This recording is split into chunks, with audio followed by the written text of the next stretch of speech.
As humans, being honest with ourselves about our own flaws is incredibly difficult. Commonly, it's far easier to identify other people's flawed thinking than our own. Nevertheless, to be a successful investor requires you to commit to a sufficient degree of self-awareness. This is because your success as an investor will, to a large extent, be determined by the patterns of thinking that you engage in.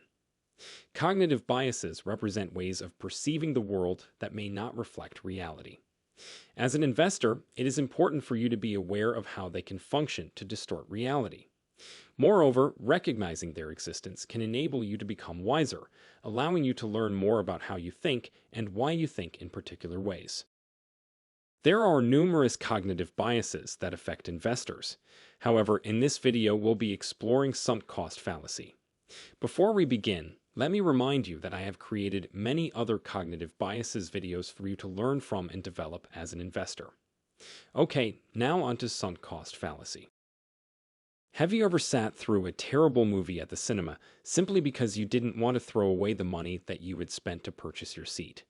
If you've ever engaged in behavior like this, then you've subjected yourself to a cognitive bias known as sunk cost fallacy.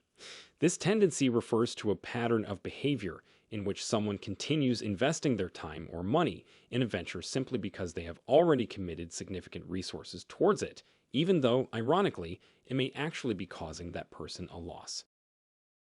Within the realm of investing, a great example would be someone that pays a high fee for an actively managed fund. Not a good idea, and they continue to pay the high fees regardless of that fund's performance. Ultimately, the better alternative would be to radically change course and divert funds to a low-fee index fund. However, due to the sunk cost fallacy, some investors opt to persevere with an inferior course of action. Sunk cost fallacy is evident in many other realms of life. For example, one of the most famous examples is that of Concorde, the notorious supersonic passenger airliner. The initial development of the airliner saw it jointly funded by the British and French governments in the 1950s. Its first commercial passenger flight took place in January 1976. However, Concorde was beset by huge costs from the start of its life. Despite this, the British and French governments persisted with Concorde, a loss-making endeavor, for another 27 years before finally deciding to terminate the service in 2003.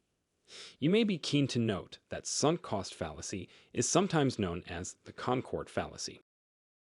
To keep up to date with the latest content from the Sloth Investor, whether this be my podcast or other video content, please remember to subscribe to this channel.